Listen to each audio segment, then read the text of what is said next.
This is Lily from Typewriter Minutes. My oh my, what a beautiful typewriter. This is Jonah from Typewriter Minutes. Today we are going to be doing a for sale review of a 1936 Royal Model O.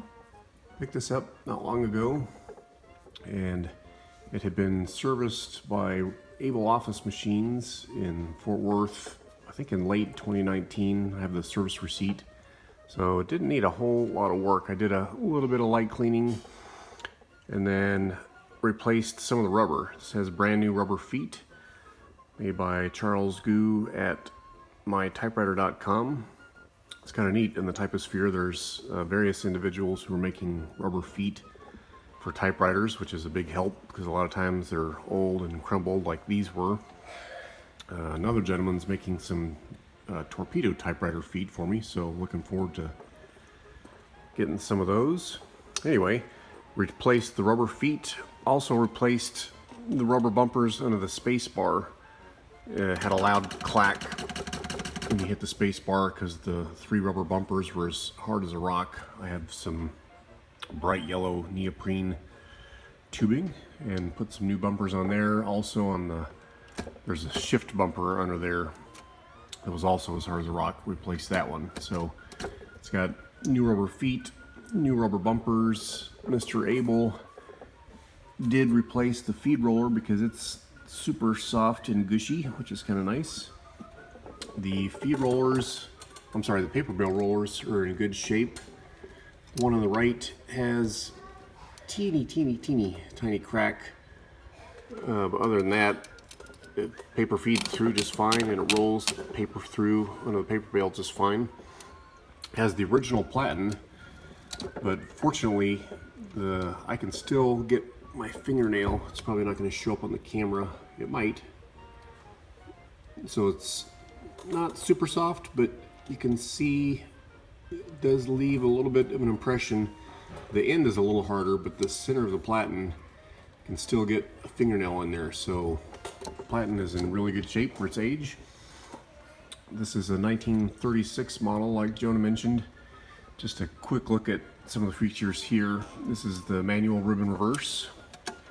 Touch control. You can actually feel a difference when you move it from light to heavy touch. Here's your line space selector, red, black, and stencil, and it kind of moves. It's kind of hard to show on the camera, but it's a little Z-shaped. To get over to the stencil, you have to move it, push it down and over, and it pops up when it's on black and red.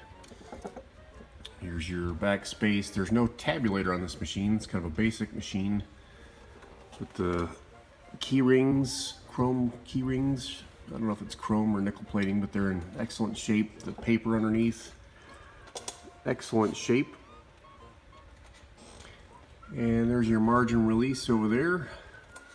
The shift lock, you have to push forward just a little bit when you're doing it. If you just push it straight down or pull it back, it doesn't lock in, but that's the way it's designed. You just have to give a slight forward touch to it. Coming on around this side, here's your paper release lever. Lifts up the paper bale just a skosh. Jonah's looking at me funny when I said skosh. Here's your carriage release lever right there. You can hear the bell. It does have push and slide margins, and you lift this little back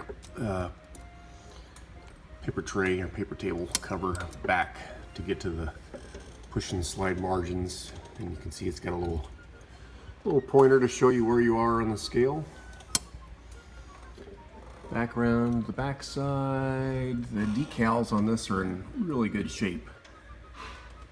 You can see there, nice and clear. I don't think I see a single scuff on that. Maybe the teeny tiniest scuff on the A in made. Other than that, it's pretty dang pristine. Coming on over to this side, here is your, it's got a variable line space button. So push that in. That releases your clicks for your fine line adjustment. This here does the same thing, releases the clicks. but that retains your line spacing. This lever right here is your line spacing for single or double space. Nice big heavy duty paper bale. And I'm going to pass the camera off to Jonah for just a minute while I lift up the ribbon cover. So it's hard to get it from the outside because it's recessed a little bit right here. So I put my fingers on the underside and pull up just a bit. And make sure you have the line space lever over here, or the return arm all the way to the left so that you don't scuff the ribbon cover. So you can see it's got, I don't know if they're original metal spools. They might be original, but the old-fashioned metal spools, which is nice. Mr. Abel uses all black ribbon, and this ribbon has a lot of life left in it, so we're going to sell this machine with this ribbon and these spools, but I'll also include some plastic spools with red or black if you want to swap it out for a colored ribbon. And you can see the little window in there that shows you where you are. Oh, lift that up. There you go. Nope. On your typing scale. And what else do we need to see under here? I think that's about it. Nice and clean under the hood. You can see the little springs on each side that keeps the tension on the ribbon cover when it's down. So that's just a quick review. It's just a gorgeous machine. I like old black machines. Usually they require more work because a lot of the rubber is just hard. A lot of times you'll have flat feed rollers back here so that the paper doesn't feed through. So this one's ready to type right out of the box, and the new rubber feet on the bottom are just a really nice extra little touch. So we'll take a look at the case before we do the typing test. A couple things I forgot to mention. This ribbon does require eyelets to activate the ribbon reverse forks, one on each side. And then there's no pop-up paper support on this model. And then finally, there's no carriage centering or carriage lock. You just have to eyeball it when you're putting it in the case. Let's take a look at the case. So apparently Jonah was laughing during the last video bit because I pointed to the ribbon color selector and called it the line space lever. So it's amazing some of the things that you accidentally say when you're doing a video. So Jonah will correct me if I am wrong, but I believe this is the case, right, Jonah? Mm-hmm. Okay, this is the case. And the case is in really good shape for its age. It's got a little crack in the handle, but it's holding. It's not falling apart. I don't know what this stuff is. It's oilcloth. I don't know if it's real leather or fake leather, but overall it's in excellent shape. I think there must have been some type of a foot there. Whatever was there is gone, but it sits fine.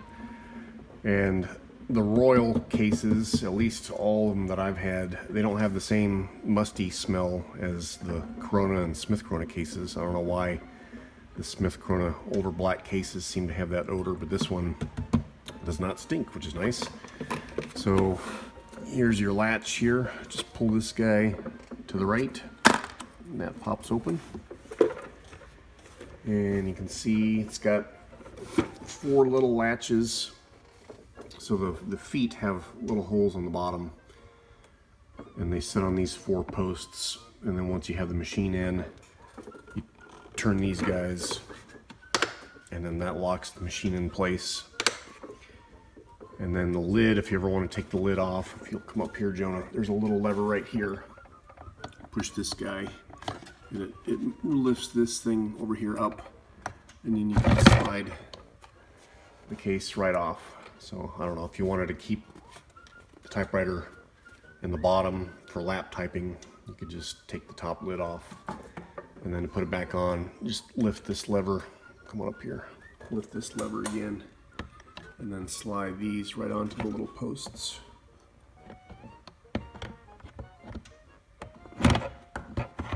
Like so. So it's got a little thing up here for holding your papers, and overall case is in excellent shape. If you close it, I recommend just pulling this guy and pushing that closed. prior owner labeled his machines, so we're going to leave that on there. That's kind of nice. So that's a look at the case.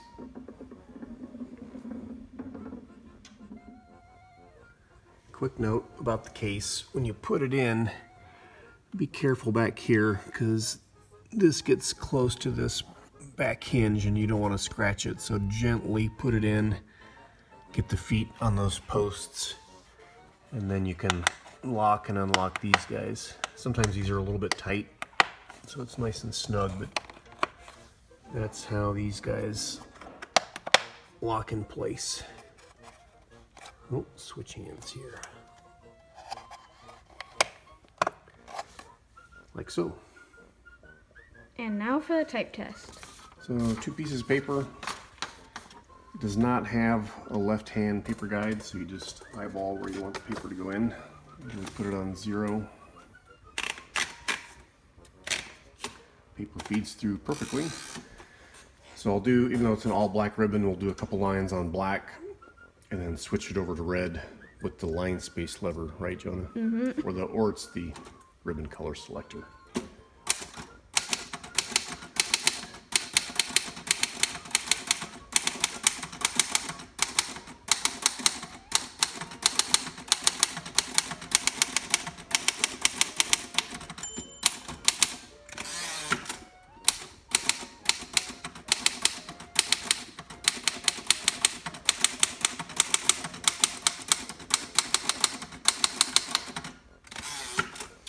Okay, switch it over to red.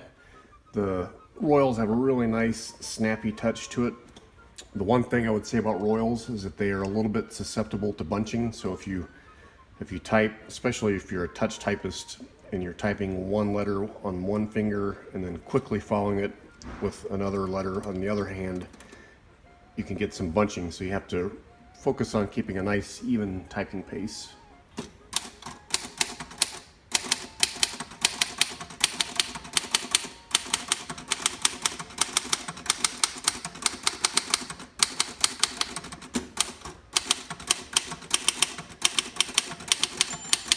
There's the line lock, or there's the bell, and there's the line lock. So margin release to get out.